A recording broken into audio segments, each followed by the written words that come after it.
Before we turn to our readings from God's Word today, let us prepare our hearts to God to hear your word to us. Then, having received your word, help us to obey your will through our faith in Jesus Christ. Amen. Our first scripture reading today comes from the Gospel according to John, chapter 15, reading verse 7.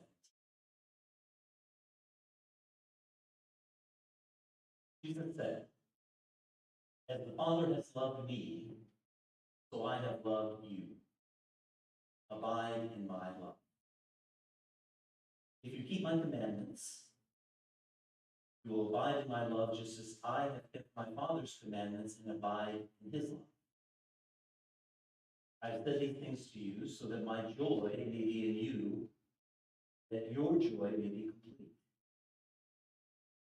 This is my commandment, that you love one another as I have loved you. No one has greater love than this, to lay down one's life for one's friend. You are my friends if you do what I command you.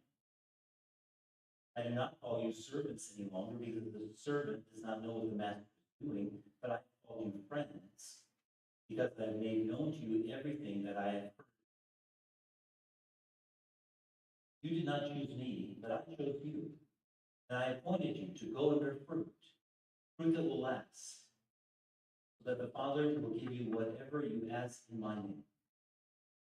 I'm giving you these commands so that you may love one another." Then 2 verses from the first letter of John. We're reading from chapter 4, verses 7 and 11.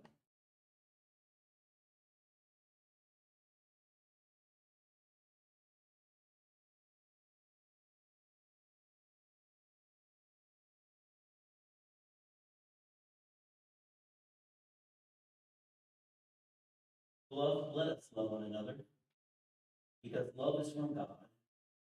Everyone who loves is born of God. Beloved, since God loved us, we also ought to love. God bless your understanding these readings from.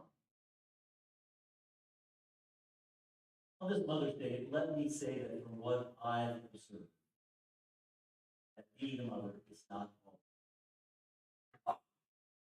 And I have to admit, being my mother, one mother said she was going to try something a little different with their dog and kid. And she was going to send the kids to obedience school. Dog to something. Speaking a little more realistically, I like hand that rocks free usually is attached to someone who is not getting enough. I also like the story about the family that was moving. They decided in their move to take both of their cars together to their new home. But their 8-year-old son named Nathan, he was worried. He was with his dad, and he said, "Dad, how will we keep from getting separated?" His father said, "Well, don't worry about it. We're going to go slowly. We'll stay together, one car behind the other." But Nathan said, "Dad, what if we do get separated?" And his father, trying to lighten things up and reassure, said, "Well, if we get separated, well, we just never see each other again." And Nathan said, "Dad, I'm writing."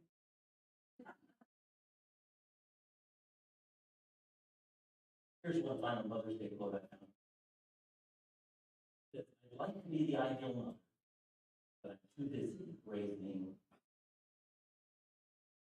But one lesson that I think we can take from our gospel reading today, and that I believe fits Mother's Day very well, is what Jesus said.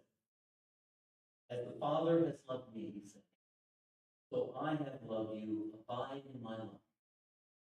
If you keep my commandments, you will abide in my love. My commandment is that you love one." So this morning, let's consider 3 parts of love that I believe Jesus was talking about. 3 parts of love that maybe we don't think about. Here's the first one. Love is a command. Love is not just a recommendation or a suggestion. Love is the command for us who will be followers of Jesus. And so we are to love, of course, our family and friends, but we're also to love others. We're even to love, as Jesus said in his Sermon on the Mount, even to love. In doing this, as Jesus said in John chapter 13, everyone will know that you are my disciples if you have love. Now, I don't know that Jesus could have been any more direct about this, unless we go where he was asked the question, what is the commandment? Here was Jesus' response. You shall love the Lord your God with all your heart, with all your soul, with all your mind, with all your strength. And you shall love your neighbor. There is no other commandment, Jesus said. These. Boy was given a grammar test in school, and he was being tested on what's called the perfect. Now, most of us don't use the word perfect in that sense very often. But perfect there means basically an action that's already been completed or perfected. On this test, the boy was given verbs in the present tense, as in the present. Example, taught, the perfect or past form would be taught. He came to the word live, and the perfect form he wrote down, love. That was not the correct answer on the test, but I think he's right on target with what Jesus was telling us to do.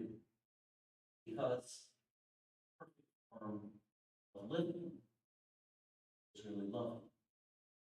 Loving God. Loving one another. Second part of love is that there are times when our love needs to be a sacrificial. Pastor John Ortberg told about a friend of his who had a tough. His friend had virtually no father as he was growing up, and his mother didn't really spend much time with her children or give them much encouragement. Later in her life, this man's mother developed degenerative muscular disease and lost much of her bodily function.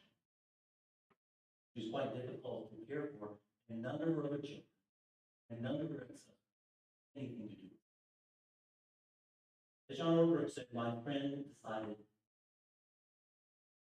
he took his mother into his home and cared for her, feeding her by hand and cleaning up after messes while she incessantly moaned. Ortberg wondered how his friend could stand doing that. And he thought back on his life and remembered all the blessings he had had, how hard his friend's life had been. And Ortberg thought, I don't know if I could love him. When his friend's mother died, only 16 people came to her funeral. And none of her other children came. At the funeral, John Ortberg's friend talked about how his mother loved Christmas. And how when he was young, sometimes she would play the guitar and they would sing together. Ortberg concluded this. My friend didn't love his mother perfectly by a long shot, but he loved her in loving. He loved her when no one else would love her. He remembered her. It had to be hard for him to love his mother because he received so little love from her. But that's what Christian love calls us to do. Christ loved us when we were undeserving of his sacrificial love. And then he told us, loving him. Some of you may be familiar with a woman named Monica. Monica was born in the 331, 4th century, in a town in North Africa. As a young girl, Monica became a Christian, which was still a relatively new faith. Her parents, though, were not in sympathy with Monica's faith, and they arranged for her to be married to a Roman named Patricius, not Christian. Patricius' mother lived with them, and it was reported that she and her son were not easy to get along.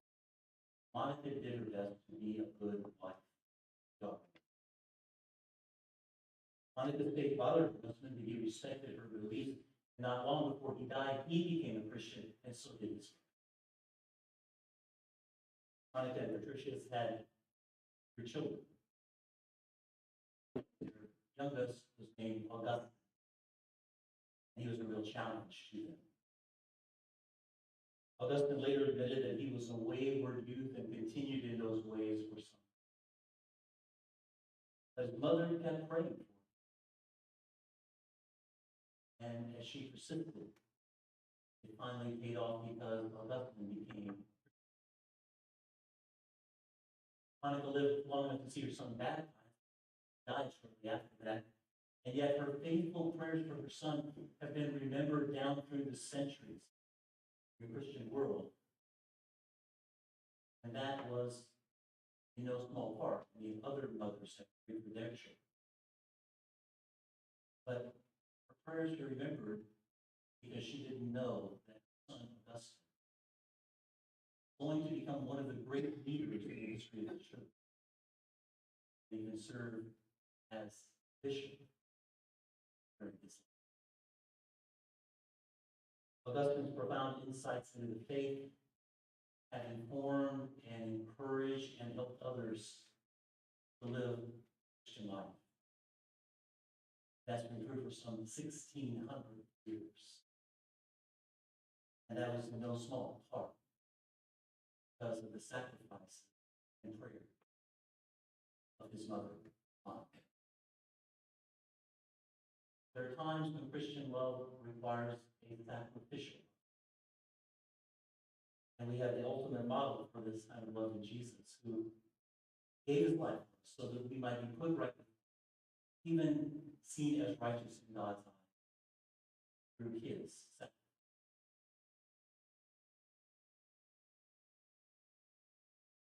And third, we might also say that love is what life is all.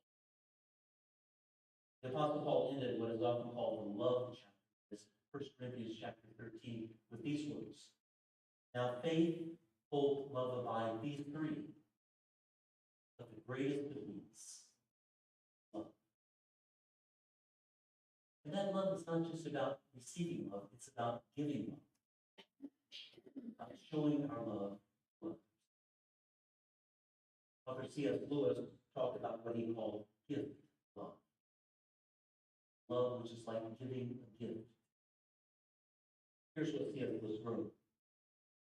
Gift love moves out to bless and to increase rather than to acquire or diminish. Gift love, he said, is like a bountiful well that continues overflow. That's the kind of love that Jesus talked about and lived out among us on this earth. I think that's also the kind of love John was writing about in his first letter. John said, Beloved, let us love one another, because love is from God. And everyone who loves is born of God.